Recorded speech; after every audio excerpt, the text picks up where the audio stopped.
افلا یتدبرون القرآن، تدبر قرآن، مولانا امین احسن اصلاحی۔ سورہ قاف آیات 1 تا 15، حصہ دوم۔ اعوذ باللہ من الشیطان الرجیم، بسم اللہ الرحمن الرحیم۔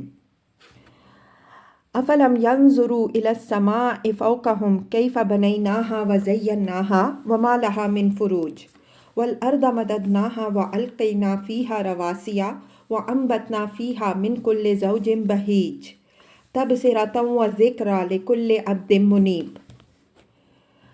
یہ اللہ تعالیٰ نے مکذبین قیامت کو اپنی قدرت، ربوبیت اور حکمت کی ان بدیہی نشانیوں کی طرف توجہ دلائی ہے جو اوپر اور نیچے ہر جگہ نظر آتی ہیں اور ہر اس شخص کے اندر بصیرت اور یاد دہانی پیدا کرنے کے لیے کافی ہیں جس کے سینے میں اثر پذیر اور متوجہ ہونے والا دل ہو۔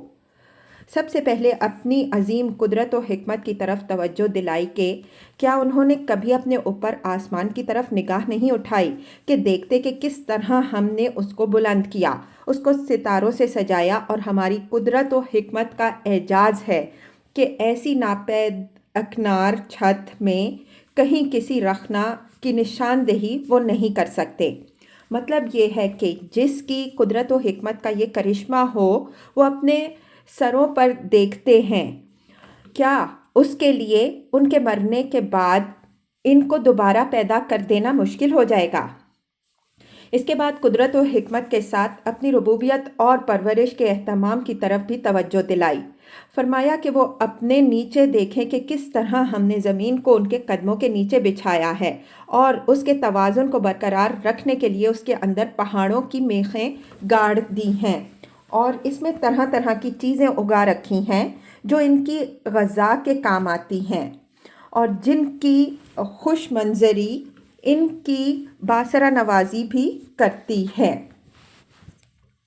مطلب یہ ہے کہ جس پروردگار کی قدرت و حکمت اور جس کی پروردگاری کی یہ شانیں وہ دیکھ رہے ہیں، کیا اس کے لیے دشوار ہے کہ وہ ان کے مر جانے کے بعد ان کو دوبارہ اٹھا کھڑا کرے؟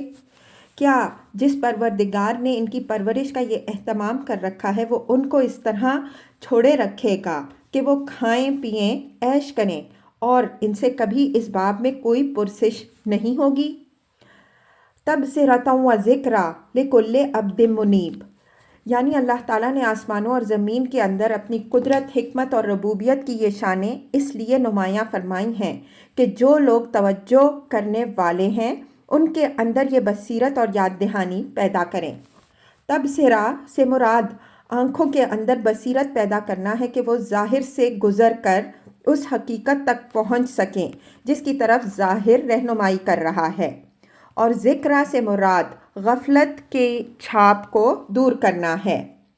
مطلب یہ ہے کہ اللہ تعالیٰ نے آسمان و زمین کے چپا چپا کو ایسے عجائب اور کرشموں سے بھر دیا ہے جو آنکھوں کے پردے اٹھانے اور دلوں کے جھنجھوڑنے اور جگانے کے لیے کافی ہیں، لیکن یہ کرشمے ان پر کارگر ہوتے ہیں جن کے اندر اثر پذیری کی حس موجود ہو۔ جو لوگ اپنی محسوس پرستی کی وجہ سے اپنی یہ حس لطیف مردہ کر چکے ہوں ان کے لیے یہ ساری کائنات ایک عالم ظلمات ہے۔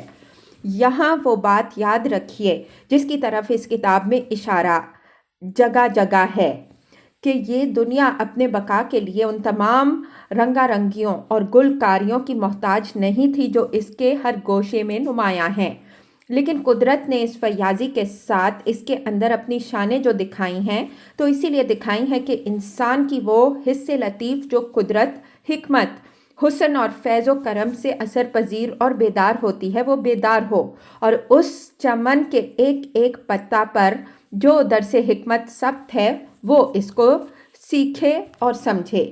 لیکن اس کے لیے یہ ضروری ہے کہ خالق نے ہر انسان کے اندر توجہ اور انابت کی جو صلاحیت ودیت فرمائی ہے وہ اس کو بروئے کار لائے۔ اگر کوئی شخص اپنی اس صلاحیت کو استعمال نہیں کرتا تو اللہ تعالیٰ کو ایسے بلید اور بے حس جانوروں کی کوئی پرواہ نہیں ہوتی۔ اس نے انسان کو ذی ارادہ ہستی جو بنایا ہے تو اس کا لازمی تقاضا یہ ہے کہ جو شعور اس کو عطا ہوا ہے اس کی قدر کرے اور اس کی رہنمائی میں آگے کے لیے قدم اٹھائے۔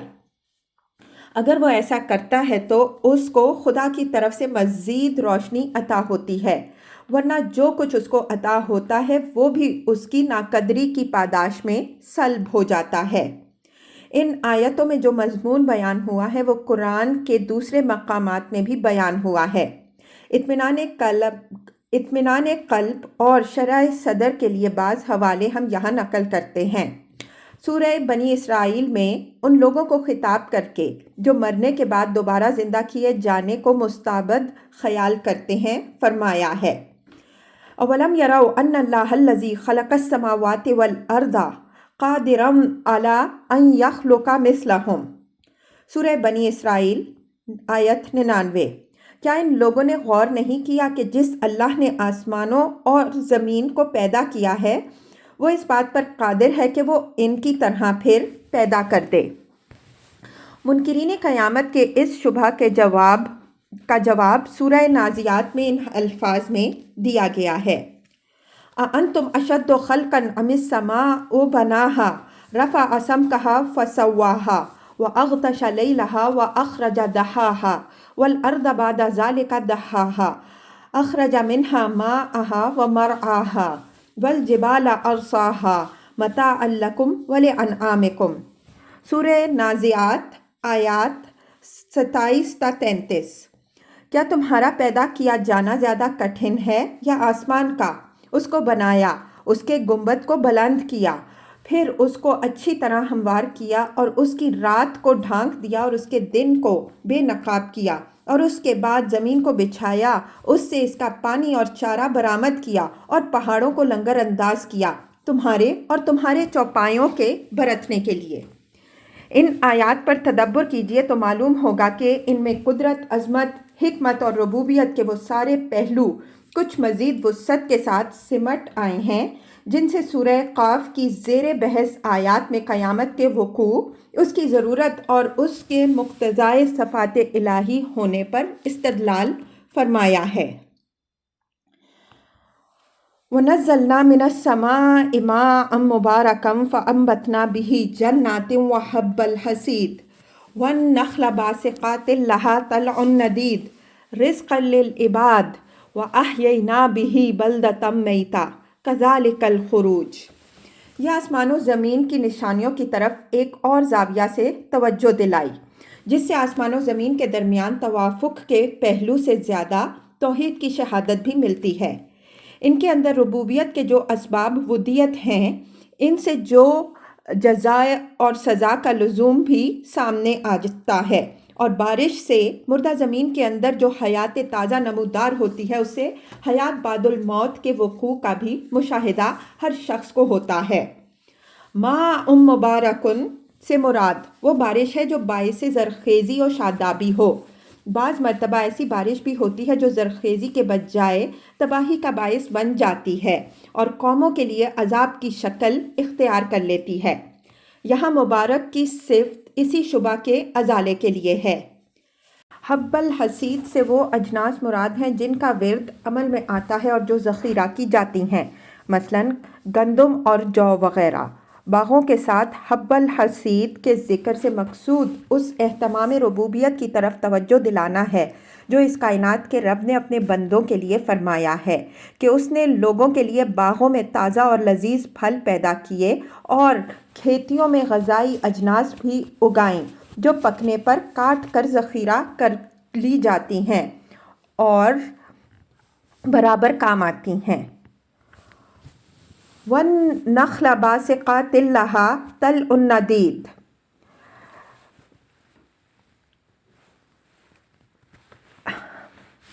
بظاہر جنات کے بعد نخل کے ذکر کی ضرورت نہیں تھی، لیکن یہ عام کے بعد خاص کا ذکر اس لیے ہوا کہ عرب میں کا خاص میوہ یہی تھا جو ان کے لیے بہترین پھل بھی تھا اور بڑی حد تک ان کی غذائی ضروریات کو بھی پورا کرتا تھا۔ اس کی دراز قامتی اور اس کے تہ بتہ خوشوں کی طرف اشارہ مخاطب کے اندر مشاہدہ کائنات کی حس اور شکر گزاری کا جذبہ پیدا کرنے کے لیے ہے کہ وہ قدرت کی ان نشانیوں کو دیکھے اور ان سے وہ اثر لے جو ایک حساس اور بیدال دل کو لینا چاہیے۔ رزق للعباد یعنی تہ بتہ خوشے خود اپنی صورت سے گواہی دے رہے ہیں کہ خالق نے ان پر اپنی قدرت، حکمت اور سنائی اس فیاضی کے ساتھ اس لیے فرمائی ہے کہ اس کے بندے ان سے بہرمند ہوں، ان کے اندر اس کی حکمت اور ربوبیت کی شانوں کا مشاہدہ کریں اور ان نعمتوں کا حق پہچانیں کہ ایک دن لازماً ان کی بابت ان سے پرسش ہونی ہے۔ وَأَحْيَيْنَا بِهِ بَلْدَةً مَيْتًا كَذَلِكَ الْخُرُوجُ، یہ وہ اصل مدعا ہے جس کو اس سورہ کے عمود کی حیثیت حاصل ہے۔ فرمایا کہ جس بارش کی یہ برکتیں دیکھتے ہو اسی بارش کا یہ کرشمہ بھی ہے کہ زمین جو بالکل مردہ اور بے آب و گیا ہوتی ہے، اس کے کسی گوشے میں بھی کسی سبزہ یا رویدگی کا کوئی نشان نہیں ہوتا، بارش کا ایک چھینٹا پڑتے ہی اس کے چپے چپے سے ایک حیات تازہ نمودار ہو جاتی ہے۔ اسی پر قیاس کرو مرنے کے بعد دوبارہ جی اٹھنے کو بھی، جس سے تم کو آگاہ کیا جا رہا ہے، لیکن تم اس کو ناممکن خیال کر رہے ہو۔ کذبت قبلہم قوم نوح واصحاب الرس وثمود وعاد وفرعون واخوان لوط واصحاب الایکۃ وقوم تبع کل کذب الرسل فحق وعید۔ یہ قریش کو تحدید ہے کہ ان سے پہلے قوم نوح، اصحاب رس، سمود، عاد، فرعون، قوم لوط، اصحاب ایکا اور قوم تبع نے بھی اسی طرح تکذیب کی، جبکہ اللہ نے اپنے رسولوں کے ذریعے سے ان پر اچھی طرح حق کو واضح کر دیا۔ بالآخر اس تکذیب کے جس انجام سے ان کو آگاہ کیا گیا تھا وہ ان کے سامنے ظاہر ہو کر رہا۔ اسی طرح یہ لوگ بھی اگر اس تکذیب پر اڑے رہ گئے تو جس عذاب کی ان کو دھمکی دی جا رہی ہے وہ لازماً آ کے رہے گا، اور آسمان و زمین کی کوئی طاقت اس کو خدا کی پکڑ سے بچا نہ سکے گی۔ یہ اس سنت الہی کی طرف اشارہ ہے جو رسول کے ذریعے سے اتمام حجت کے بعد لازماً ظہور میں آتی ہے۔ اس کی وضاحت ہم برابر کرتے آ رہے ہیں۔ اس تحدید کی طرف اشارہ اوپر آیت 5 میں بھی ہو چکا ہے، لیکن وہاں اس اشارے کے بعد کلام کا رخ دلائل میعاد کے ذکر کی طرف مڑ گیا تھا۔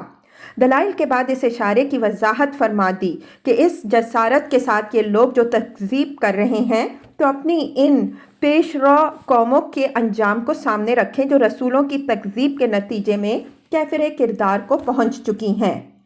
یہاں جن قوموں کا ذکر آیا ہے ان سب کا حوالہ مختلف پہلوؤں سے پچھلی صورتوں میں بھی گزر چکا ہے، اور ہم بقدر ضرورت ان کی تاریخی حیثیت کی وضاحت کر چکے ہیں۔ اصحاب رس کا ذکر سورہ فرقان آیت 38 میں آیا ہے۔ اس کے تحت ہم ان کے بارے میں مفسرین کے اقوال کے حوالے بھی دے چکے ہیں اور اپنی رائے بھی ظاہر کر چکے ہیں۔ اگرچہ قوموں کے ذکر میں ترتیب یہاں تاریخی نہیں ہے، لیکن قوم نوح کے بعد معاً اصحاب رس کا ذکر اس بات کا قرینہ ضرور ہے کہ ان کا تعلق قدیم اقوام بعیدہ سے ہے، جن میں اکثر کی تاریخ بالکل ناپید ہو چکی ہے۔ کل کذب الرسل کے الفاظ سے یہ بات نکلتی ہے کہ ان کی طرف ایک رسول کی بعثت ہوئی جس کی انہوں نے تکذیب کی، اور اس کے نتیجے میں ان پر اللہ تعالیٰ کا عذاب آیا جس نے ان کو فنا کر دیا۔ تفسیر کی کتابوں میں ایک روایت یہ بھی نقل ہوئی ہے کہ اس قوم نے اپنے رسول کو کنویں میں دفن کر دیا تھا۔ رس کنویں کو کہتے ہیں، اس وجہ سے ان کا نام اصحاب رس ہوا، لیکن یہ بات صحیح نہیں معلوم ہوتی۔ رسولوں میں سے کسی کا اس کی قوم کے ہاتھوں قتل ہونا ثابت نہیں ہے۔ رس کے معنی کنویں کے ہوں بھی تو اس کی طرف نسبت کے لیے اس واقعے کی صحت ضروری نہیں ہے۔ فرعون کے ساتھ اس کی قوم کا ذکر نہ ہونے کی وجہ یہ ہے کہ اصل مجرم کی حیثیت در حقیقت فرعون ہی کو حاصل تھی، اسی نے اپنی قوم کو گمراہ کیا۔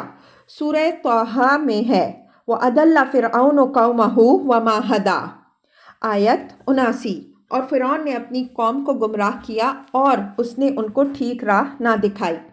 یہی بات دوسرے الفاظ میں یوں ارشاد ہوئی ہے اذهب إِلَىٰ فِرْعَوْنَ إِنَّهُ طَغَىٰ آیت 24، فرعون کے پاس جاؤ وہ بہت سرکش ہو گیا ہے۔